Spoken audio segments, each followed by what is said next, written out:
चालाक नौकरानी। एक शहर में रमेश अपने परिवार के साथ रहता था, पर रमेश की पत्नी की तबीयत खराब होने की वजह से उसका ध्यान हो गया। रमेश के 2 छोटे बच्चे थे, जिस वजह से वो काफी ज्यादा परेशान था कि अब उसके बच्चों की परवरिश कैसे हो पाएगी। इसलिए उसने एक नौकरानी को अपने घर पर रखा, जो उसके बच्चों की देखभाल करती थी। रमेश रोजाना काम पर जाता और शाम को जब घर पर आता, वो नौकरानी को पगार भी ज्यादा देता था, क्योंकि उसने नौकरानी से कह रखा था कि उसके बच्चों को कोई भी दिक्कत ना हो। अगर उसके बच्चों को कोई भी दिक्कत हुई तो वो उसे काम से निकाल देगा। एक दिन की बात है, रमेश ने देखा उसका बेटा मोहन रो रहा था। उसे इस तरह रोता देखकर रमेश ने शीला से कहा, अरे शीला, ये मोहन रो क्यों रहा है? अभी देखती हूँ मालिक, क्या दिक्कत है, आप चिंता मत कीजिए, ऐसे ही रो रहा होगा। और ये कहकर जब शीला ने देखा तो मोहन ने टॉयलेट कर ली थी। इस पर शीला ने कहा, अरे मालिक, बस इसने टॉयलेट कर ली है, मैं अभी इसके कपड़े चेंज करती हूँ, आप तब तक खाना खा लीजिए, मैंने खाना लगा दिया है। इसके बाद शीला ने मोहन के कपड़े चेंज किए। वहीं रमेश ने खाना खा लिया। खाना खाने के बाद वो काम पर जाने लगा तो उसने शीला से कहा, मेरे बच्चे का ध्यान रखना, मैं आज शाम को जल्दी आ जाऊंगा। ठीक है मालिक, आप आराम से जाइए, मैं बच्चों का ध्यान रखूंगी। और ये सुनकर रमेश काम पर चला गया। वहीं शीला बहुत ही चालाक थी। वो बच्चों को हमेशा पानी मिलाकर दूध पिलाती और खुद सारा दूध पी जाती थी।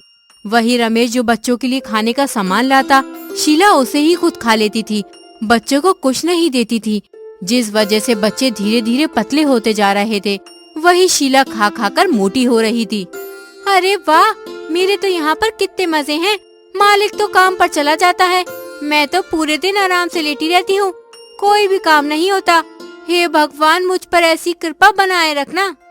और ये कहकर शीला बहुत खुश हुई। वही रमेश को अपने बच्चों में बदलाव लग रहा था। एक दिन उसने शीला से कहा, अरे शीला, मेरे बच्चे इतने पतले क्यों होते जा रहे हैं? क्या तुम इनका ध्यान नहीं रखती हो? अरे मालिक, ऐसी बात नहीं है, मैं तो इनका पूरा ध्यान रखती हूँ, इन्हें दूध भी पिलाती हूँ, खाना भी खिलाती हूँ, पर पता नहीं क्यों आप इन्हें डॉक्टर को दिखा दीजिए, शायद कोई बीमारी तो नहीं। मेरे बच्चों को कुछ नहीं हुआ है, ये एकदम स्वस्थ हैं।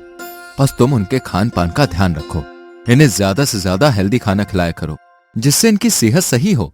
ठीक है मालिक, मैं आज से और अच्छा भोजन खिलाया करूँगी। ये सुनकर रमेश को संतुष्टि मिली। वही शीला ने उल्टा किया, वो उन्हें खिलाने की जगह खुद खाती थी और वही सामान वो घर ले जाने लगी, क्योंकि रमेश तो घर पर नहीं रहता था, जिस वजह से वो मनमानी कर रही थी। पर उसे नहीं पता था कि उसकी ज्यादा चालाकी उस पर भारी पड़ जाएगी। और एक दिन रमेश ने अपने आप से कहा, मुझे कुछ न कुछ गड़बड़ी लगती है, क्योंकि मैं राशन पूरे महीने का लाता हूँ, पर महीने से 10 दिन पहले ही खत्म हो जाता है। आखिर माजरा क्या है? बच्चे भी मेरे पतले होते जा रहे हैं, मुझे शीला पर नजर रखनी होगी। और ये कहकर उसने एक योजना बनाई। एक दिन उसने शीला से कहा, शीला, आज मैं काम पर जल्दी चला जाऊंगा, तो तुम जल्दी से खाना बना दो। ठीक है मालिक, मैं जल्दी खाना बना दूंगी। और इसके बाद शीला ने खाना बनाकर रमेश को दे दिया और बच्चों के साथ खेलने लगी। वही रमेश ने इस मौके का फायदा उठाया और वो बाथरूम में छुप गया। शीला ने समझा कि रमेश चला गया और उसने फिर से अपना वही रूप दिखाना शुरू कर दिया। उसने बच्चों को दूध में मिलाकर पानी दिया, खाने में भी वो ने आधा खाना दे रही थी। इसी के साथ उसने राशन को पैक किया और अपने आप से कहा, आज तो मैं ये सब ले जाऊंगी, वैसे भी कौन सा मालिक देखने वाले हैं, मानना पड़ेगा शीला तेरी बुद्धि को, तू तो बड़ी ही तेज है। और ये कहकर उसने सारा सामान पैक कर लिया और बड़े बेटे रोहन से कहा, तुम घर पर ही रहना, मैं अभी आती हूँ, तब तक मैं ये सामान अपने घर पर रखाती हूँ। और ये कहकर शीला जाने लगी। तभी उसका हाथ किसी ने पकड़ लिया। जब शीला ने पीछे देखा तो वो काफी हैरान हो गई। वहाँ कोई और नहीं, रमेश था। रमेश को देखकर शीला के पैरों तले जमीन खिसक गई। उसे तो पता ही नहीं था कि रमेश घर पर ही है। वो बुरी तरह घबरा गई और उसने रमेश से कहा, अरे अरे मालिक, आप यहाँ पर? आप तो काम पर गए थे, फिर यहाँ पर कैसे? मैं कहीं नहीं गया था, मैं बाथरूम में छुपा हुआ था, क्योंकि मुझे तुम पर शक हो रहा था और आज मेरा शक सही भी साबित हुआ। तुम मेरे बच्चे को पानी पिलाती हो और सामान भी चोरी करके ले जाती हो। नहीं नहीं मालिक, आपको गलतफहमी हुई है, मैं ऐसा कुछ भी नहीं करती हूँ। तो ये क्या है तुम्हारे हाथ में ये सामान? ये सुनकर शीला काफी शर्मिंदा हुई, क्योंकि उसे नहीं पता था कि वो इस तरह पकड़ी जाएगी।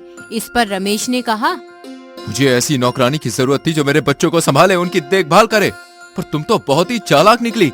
तुमने सोचा तो ये था कि घर पे तो रहता नहीं है, तो इसका पूरा फायदा उठाया जाए। पर तुम्हें यह नहीं पता था कि बाप अपने बच्चों की देखभाल के लिए कुछ भी कर सकता है।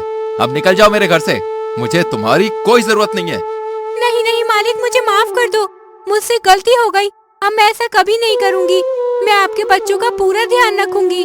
नहीं, मुझे अब तुम पर भरोसा नहीं, निकल जाओ मेरे घर से। और ये कहकर रमेश ने उसे घर से निकाल दिया और वो खुद ही अपने बच्चों की देखभाल करने लगा।